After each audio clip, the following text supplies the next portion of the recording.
kitten. I had an Angora cat from the time I was a little girl.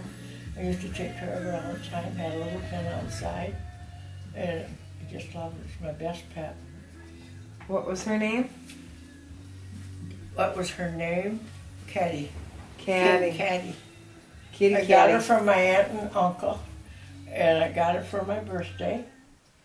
And she lived, well, we had to finally put her to sleep. She lived so long. How old?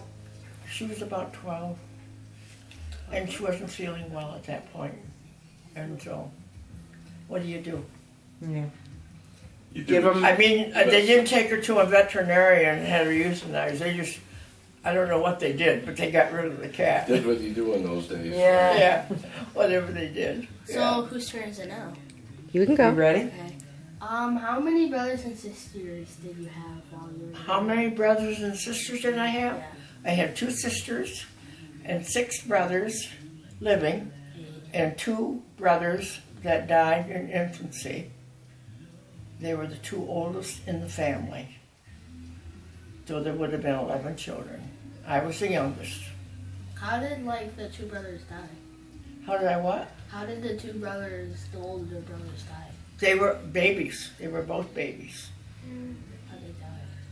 One was, I don't know if I should say this or not, poisoned? Poison? Should I say that? Okay, the one brother, one of my brothers, the little one, he was 6 months old, and he was, of course, being nursed by my mother, and she had a midwife that had stayed with her, and she came back off and on and helped her, and she put poison in her food, and the poison went into the mother's milk, and the baby died from that. Oh, my. And she was taken to court. There were other women around the neighborhood that the same midwife had, and I think there were 6, there were 5 or 6 of them, and they took her to court, and she was put in prison because she was responsible for all these babies' deaths. Wow. How about your other brother? I don't know, he died younger, right in infancy. Really? I don't know what he died from. And that was your mom's first child? The first 2. Wow. The 2 oldest ones, yeah. Bernard and Herman were their names. Bernard and Herman. Vernon. Vernon and Herman. Bernard and Herman. Yeah, Herman was Grandpa's. It was a family name. Yeah. Mom's dad. His name was Joseph, but Herman was... Joseph Herman, yeah. Wow. Stuff doesn't happen like that much anymore, but it does. I mean, there's still... Well, there are not that many midwives anymore. No. And before, I mean, in that day and age, there was nothing but midwives. I mean, you didn't go to a hospital. My dad had cataracts removed when he was in his early 70s, and that was the first time he'd ever been in a hospital. They didn't know what a hospital was, really. Right. Yeah. Well, I was telling the girls, I was like, this is really interesting. I mean, we're talking 100 years ago. Yeah. And so it's a really neat thing for these kids. That's kind of why they wanted to do it too, because they don't realize how much things have changed in 100 years. And the odd part about that was the surgery was successful. And the day they used to keep them overnight, they sandbagged their heads so they couldn't move their heads. I mean, it's entirely different now. Now they go home the same day. But they stayed overnight, and the next morning, the doctor examined him, and he had hemorrhaged behind one of his eyes. And my dad couldn't drive after that. That was, after his surgery. Now, cataract surgery takes about 5 minutes. I know, and you walk out in a You're half out. hour and you're home.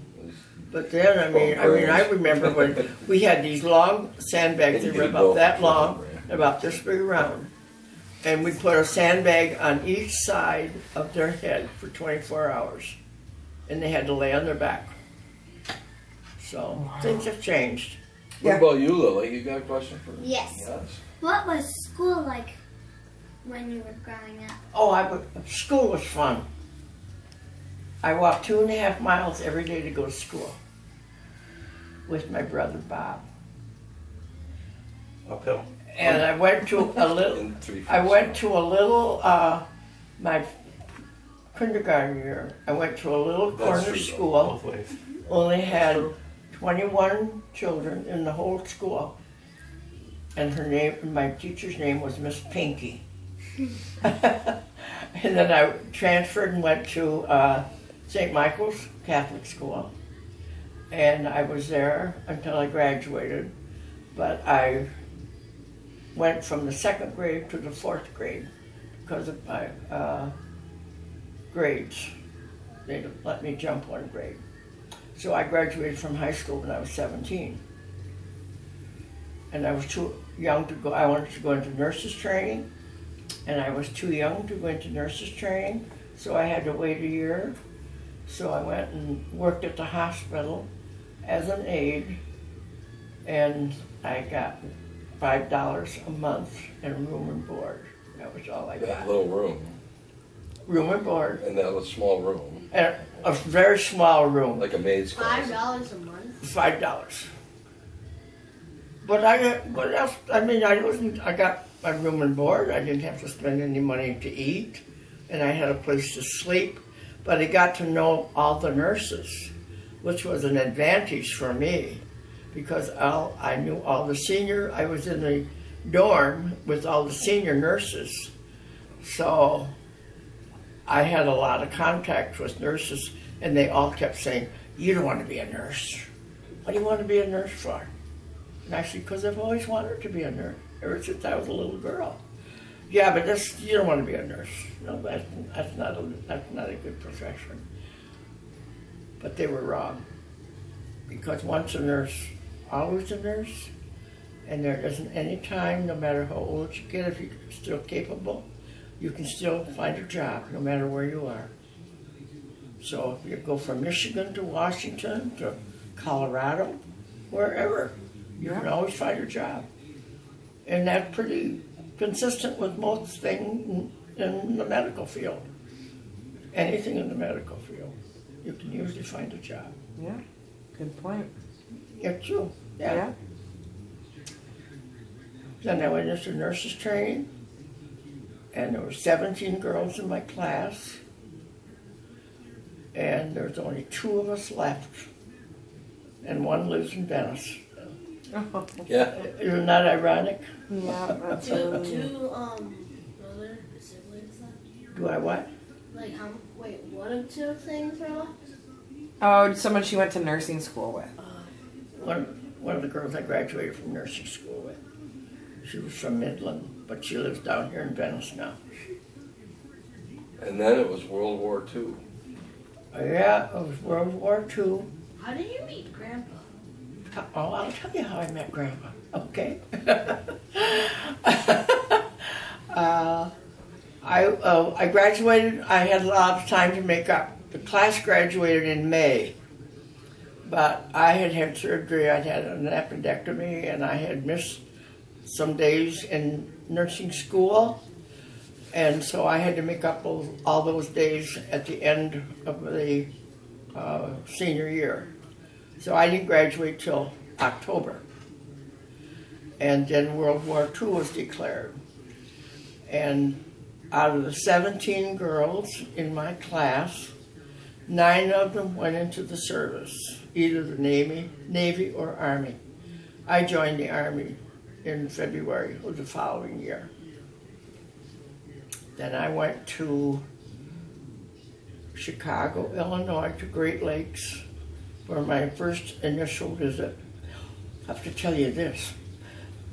I'll never forget that. I had never been on a train. I'd never left home, never went on a vacation or anything. And I signed up to go into the Army, and I had to leave the train station in Saginaw to go to Chicago. I got on the train, and I said to myself, what did I do to myself? I didn't know who I was going to meet, who I was going to be with, or anything. But one of the girls in my graduating class happened to be at Great Lakes. And I was lucky enough when I got down there to be able to room with her. She was waiting for me when I got down there. And she is the one I kept going to through the different places I went during the Army. And she ended up being my maid of honor at my wedding in Chicago. Oh, cool. That was Vi? I didn't know Vi. that. Yeah. Yeah. And he wanted to know how I met Uncle Van. Okay, this is funny.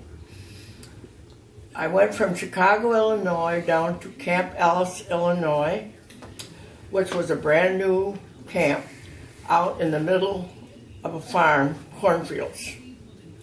And we took the train from Chicago down to Camp Ellis, and an Army truck met us, and that's how we got to the hospital. And it was a truck that had seats on both sides, just like they transfer soldiers in. And we sat on both sides. There were 6 of us. And we were a long time on the road. Good picking, John. And finally, one of the girls said, "When are we going to get there?"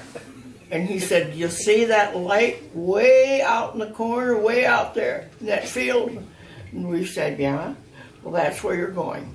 And when we got there, that's exactly what was there. One big light. And we 6 nurses that went from Chicago to Camp Ellis set up the hospital. It was a field hospital. It was a field hospital, and it was built in this farmland. There was no grass. We had planks to go from one barracks to the other. I mean, everything was muddy, and so we had planks to walk on. That's how we walked. Now you want to know how I met Uncle Van, okay? Grandpa. Grandpa Van. We had the way the situation for meals was, everything was brought bulk, big containers up to the wards where the soldiers were, and it was all put in the kitchen. And then the nurses had to finish cooking the food and put it on the plates, and then the ward boys would deliver it to the patients. Well, one Sunday morning, these 2 Army officers came into my kitchen, and they were asking for a captain. They were lieutenants at that time.